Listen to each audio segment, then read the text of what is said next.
নমস্কার বন্ধুরা, সবাইকে জানাই শুভ সকাল। তো বন্ধুরা, অনেক দিন পর আমি নতুন করে ভিডিও দেওয়ার চেষ্টা করছি।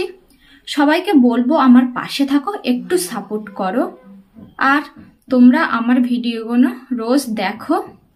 আর আমি অনেক মাস ভিডিও দিতে পারিনি, তার জন্য আমি অনেক অনেক দুঃখিত।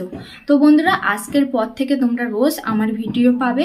আর তো তার রূপকথাতে যেসব আমার ফ্যামিলি আছে, আমার মানে পরিবারের সবাই আছে, তাদেরকে বলবো আমাকে একটু সাপোর্ট করো, একটু ভালোবাসো। আমি ভিডিও দিতে পারিনি, অনেক মাস হয়ে গেছে, তাই এবার থেকে দেব। তোমরা এবার থেকে রোজ আমার ভিডিও পাবে।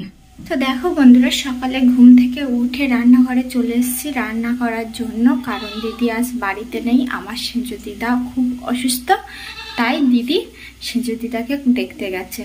তো বাড়িতে কেউ রান্না করার মতো কেউ নেই, মাসিমার বয়স হয়েছে, মাসিমা পারে না। তো আমি ভাবলাম আমি রান্না করি, আর টুকিটাকি আমার দাদা আমাকে সাহায্য করে দিচ্ছে। তো আমি এখন কি রান্না করছি তোমাদেরকে দেখাবো।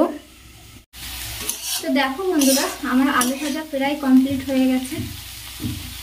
এবার আমি পাত্রে তুলে নেব। আর রান্না হবে আলু, সয়াবিন, টমেটো। তো আজ সোমবার নিরামিষ, তাই ভাবলাম নিরামিষ কিছু করে নেই আমাদের জন্য। মানে আমি আর মাসিমা নিরামিষ খাই, আর দাদা দিদি আমিষ খায়। তো ওদের জন্যও মাছ তরকারি হবে। তো কি হবে এখন বলা যাচ্ছে না।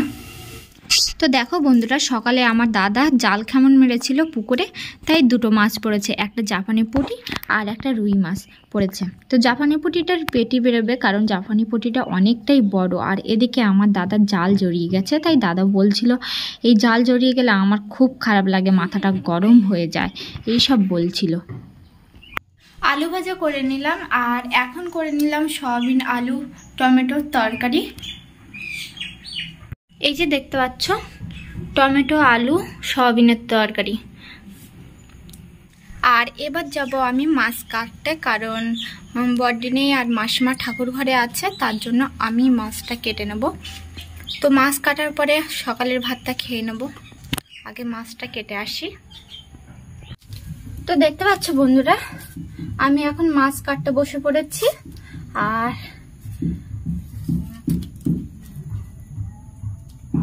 আর এই মাছটা পেটি হবে, এখান থেকে পেটি হবে, এই মাছটা পেটি হবে। আর এটা তো পেটি হবে না, কারণ এটা অতটা বড় না, তাই আর পেটি হবে না। দেখতে পাচ্ছ বন্ধুরা, আমি জাপানি পুঁটির আঁশটা ছাড়িয়ে নিচ্ছি ভালো করে। আর যেহেতু অনেকটাই বড় আর বটিতে ধার ছিল না, আমার একটু ছাড়াতে অসুবিধা হচ্ছিল। তো জাপানি পুঁটির আঁশ ছাড়াতে গিয়ে আমার ডান হাতের কেড়ি আঙুলে একটু কেটে গেছে। তো কি করা যাবে, কাটতে তো হবে, বাড়িতে কেউ নেই, বডি নেই যে বডি কেটে দেবে আমার। তো আমি এমনিতে মাছ কাটতে পারি না, তাও আমি চেষ্টা করেই যাচ্ছি যে মাছ যদি একটু কাটতে পারি। তো আমি আঙুলটা কেটে গিয়েছিল একটু, আমার খুব অসুবিধা হচ্ছিল। আর সবচেয়ে বড় কথা হচ্ছে জাপানি পুঁটির পাখনা কোনো খুব শক্ত ছিল, যার ফলে আমার কাটার তো খুব অসুবিধা হচ্ছিল।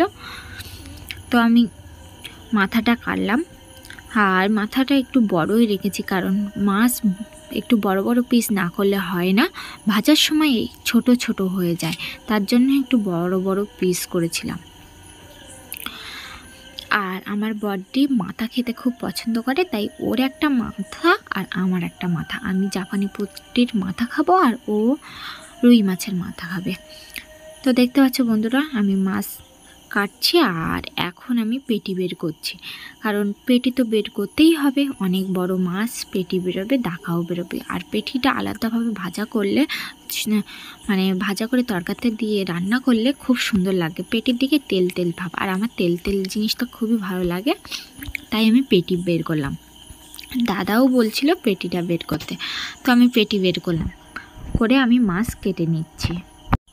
তো দেখতে পাচ্ছ বন্ধুরা, কত বড় মাছ। আর আমার তো হাত স্লিপ খাচ্ছিল, কারণ আমি ছাই বিনা আমি মাছ কেটেছি, তাই একটু হাতটা স্লিপ করছিল, যার ফলে আমার আঙুলটা কেটে গিয়েছিল। তো আমি তাও হাল ছাড়িনি, আমি কেটেই গেছি, মানে ছাই না নিয়ে মাছ কেটে গেছি। তো আমার মতো অনেকেই আছে যে ছাই না নিয়ে মাছ কেটেই যায়। তো আমি শেষমেশ মাছ কাটা কমপ্লিট করতে পেরেছি, এটাই অনেক, কারণ আমি মাছ কাটতে পারি না।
তো দেখতে পাচ্ছ বন্ধুরা, আমার কচু দিয়ে মাছ দিয়ে রান্না কমপ্লিট হয়ে গেছে।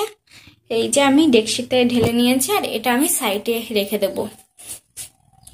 তো দেখো বন্ধুরা, আমার রান্না কমপ্লিট হয়ে গেছে। সকাল দুপুরে রান্না, সকাল তো কেটেই গেল, দুপুর পড়ে গেল, আর দুবেলা রান্না করে নিয়েছি একেবারে, কারণ আমার বড়দি তো দিদাকে দেখতে গেছে, সেই কারণে। তো আমি এখন রান্না বান্না করে এই ঘরে চলে এসেছি, একটু ঘুমিয়ে নেবো, কারণ শরীরটা খুব খারাপ লাগছে। আজকে অনেক সকাল সকাল ঘুম থেকে উঠেছি, এই জন্য। সয়াবিন, আলু, টমেটোর তরকারি আর আলু ভাজা দিয়ে দুপুরের ভাত খেতে বসে পড়লাম। আমরা এখন যাচ্ছি ডাক্তারের কাছে, আমি আর আমার বাবা দুজনেই যাচ্ছি ডাক্তারের কাছে। আর মাসিমার যাওয়ার কথা ছিল, তো মাসিমার যেতে পারলো না। আর এই রাস্তায় দাঁড়িয়ে আছি গাড়ির জন্য। তো দেখো বন্ধুরা, দিদিদের বাড়ির পাশেই জঙ্গল, আর মেন রোডটা পেরোলেই জঙ্গল। তো এখন ভাটার সময় জল কম, আর জঙ্গলটা পুরো স্পষ্টভাবে দেখা যাচ্ছে।